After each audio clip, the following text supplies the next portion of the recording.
Om रत्नकराधौतपदां हिमालयकिरीटिने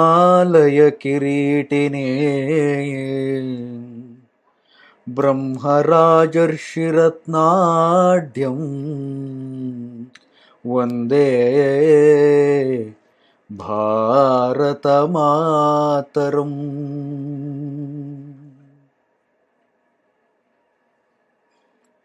Namaste. Bharata, this country of ours, was always hailed as Vishwaguru. For a long time in the history of mankind, this Punya Bhumi has been a fertile land for all kinds of knowledge.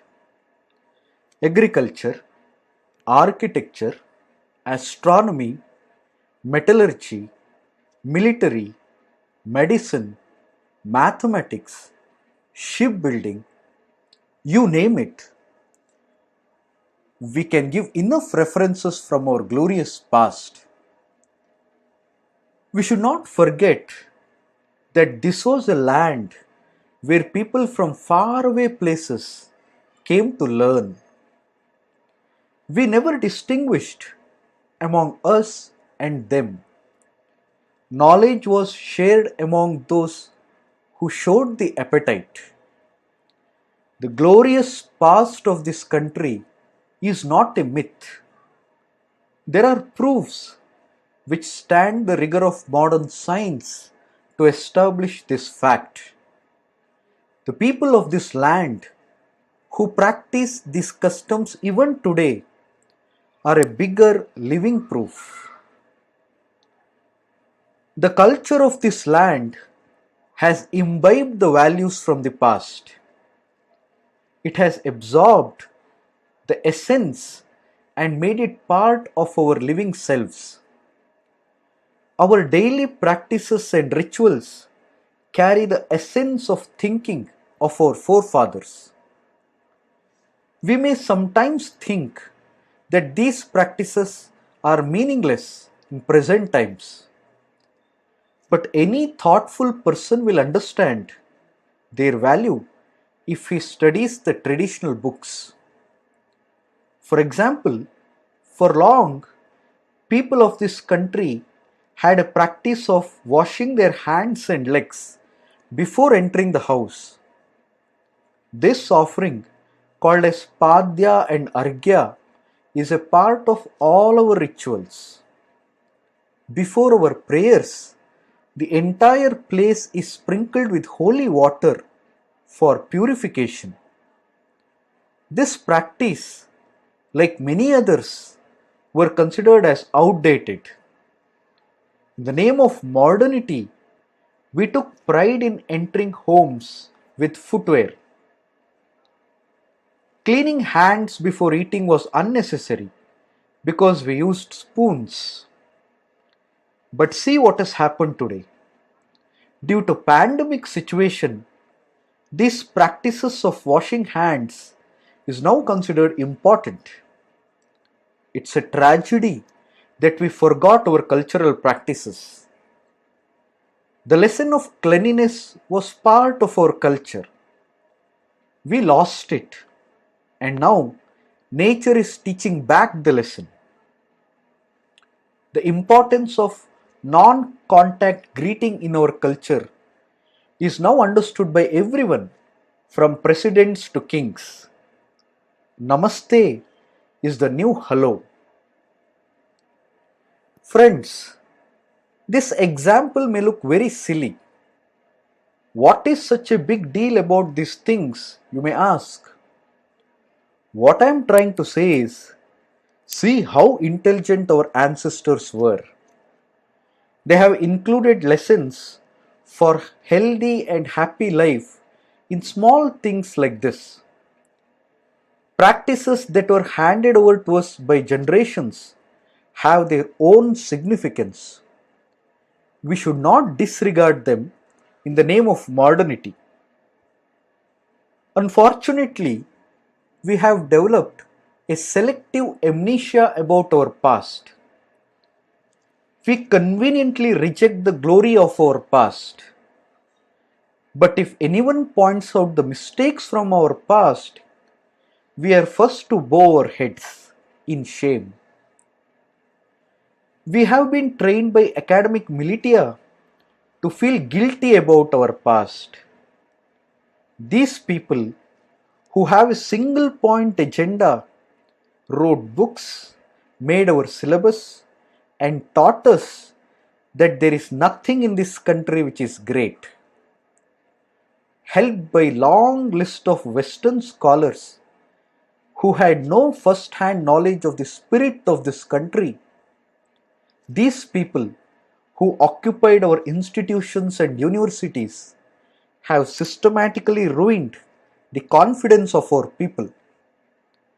It is a pity that people of this country, who are rightful owners of a glorious past, have to look for West for approval. For long, we are made to understand that whatever comes from West is modern, and our cultural practices and customs are animalistic and primitive. It's a pity that we are depending on the same West which once looked at this country with envy. I am not saying that there is nothing we can learn from others. We as a country have an open door policy. As it is famously said in Rigveda, Ano bhavantu kratavo yavantu vishwataha. We welcome knowledge from everywhere. But that does not mean we have to fold our hands and allow outsiders to do everything for us. We will have to work, be self-sufficient, and feed ourselves. How long can we depend on foreign hands to satisfy our needs? We have to become self-reliant. This is very important for our collective growth. This is the only way our country can survive in the new world order. We have been given the mantra of building self-reliant Bharata by our Honorable Prime Minister. Atmanirbhara Bharata, as it is called.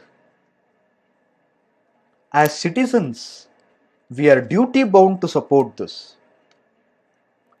It is also our pleasurable responsibility to help the country become self-reliant in all aspects. The vision to make Bharata self-reliant is not a hollow statement.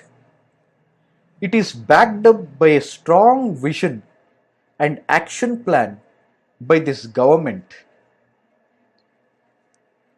It has identified 5 pillars which this mission of Atmanirbhara Bharata will focus on.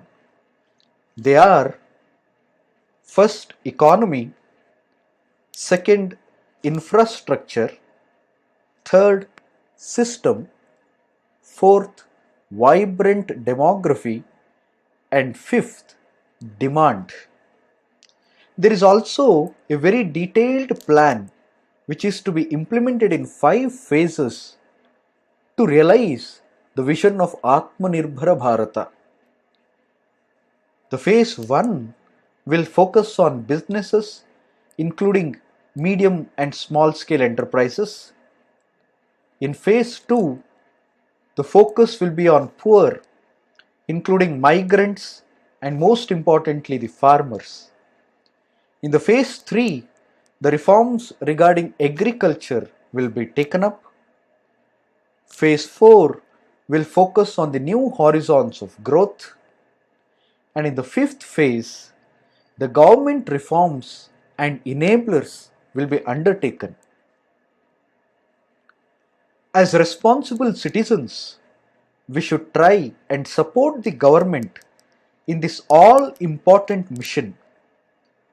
This will have long-term impact on the health of our economy and the prosperity of this country.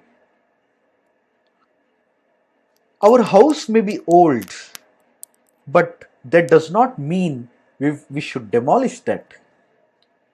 We should clear the cobweb, fill the gaps, and strengthen it further. Modern technology is that glue which will hold the structure of tradition together. Tradition and technology together will make Atmanirbhara Bharata a reality. The future is clear, the goal is set, the path to reach it also has been laid out. What more is required, you may ask? Friends, there is a sense of urgency to move ahead. It is understandable, but we cannot rush blindly. We have to see what we can learn from the past. Taking a step backward is not a weakness, it is a preparation to leap ahead. Hanumanta, when he had to cross the mighty ocean, stands on a mountain and introspects for a while. That should be our strategy at this moment. To look at our past and see what lessons it offers for our future goal of Atmanirbhara Bharata. This series aims to do exactly that.